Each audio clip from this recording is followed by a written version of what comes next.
It's done na ba? Malapit na, inaantay ko na lang tumaluto. Okay po.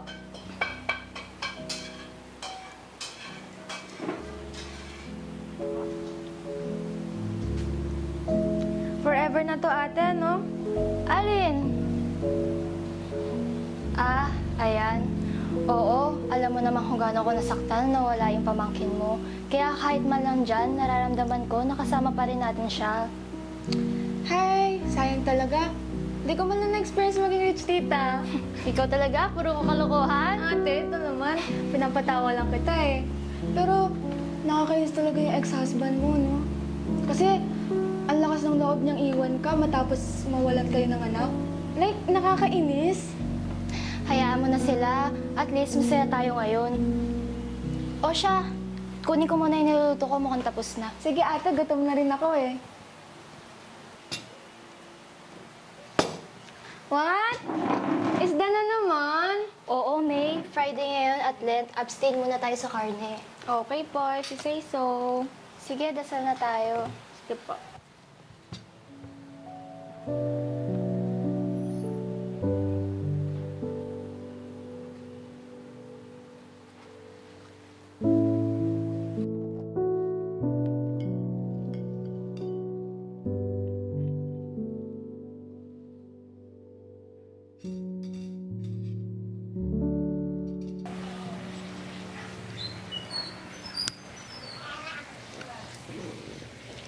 Sige ate, tapusin ko man yung mga assignments ko, ha?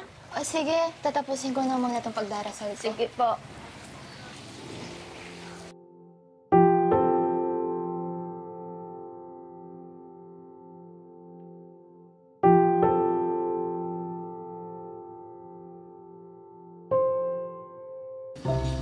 Miss na ni Mama ang baby boy ko. Sayang, di man lang kita nakitang lumaki. Patuloy mo lang kami ipagdadasal kay Lods dyan, ha? Kung may makakilala man lang akong bibo at masiyahing katulad mo. Miss na kita, anak. Kasi na kaya yun? Malilate na kami. May, tara na! Kayo na ka pa dyan! Eto na po! Wait lang!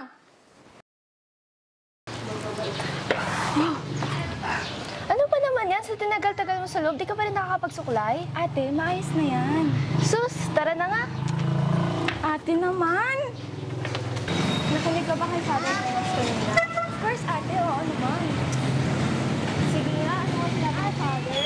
Face mo naman. Ang arte mo naman! Wait lang, ate. May bibigyan sa mga padala. Matakas ka lang sa tanong ko! Ate, palimos po kahit barya lang po. Oo, bata. Pasensya ka lang, ito na lang baya ko. Salamat po ah. Malaki na nga po ito eh. Ano bang pangalan mo? Miguel po. Ako naman si Ate Sara. Matagal mo na ba itong ginagawa? Nasaan yung mga magulang mo? Yun po, tagal ko na po siya ginagawa. Tapos mga magulang ko naman po, Ate! Look! Oh, sige. Una na ako. Kapatid ko yun eh. salamat po ulit. Sige, mag-ingat ka.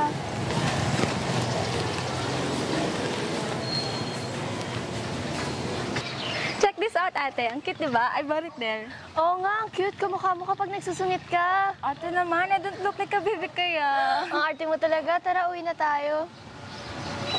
Uwi na, gugutom na ako.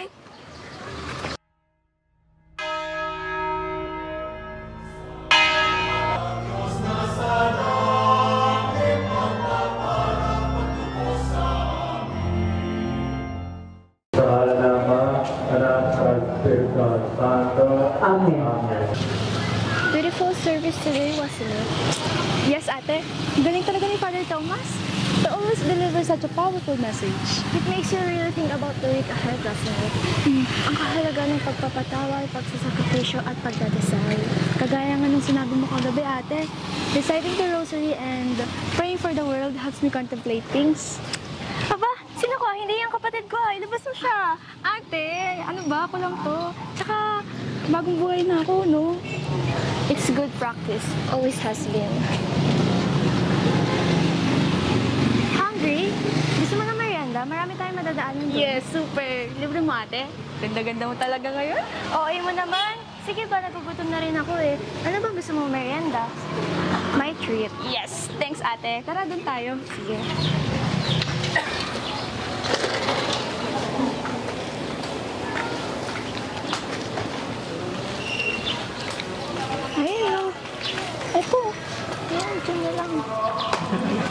Okay na yun.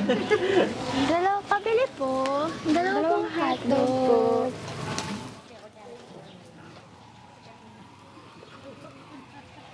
Salamat po.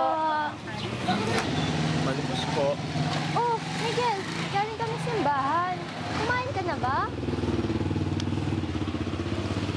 Here, Miguel. Para sa akin po. Yes, for you.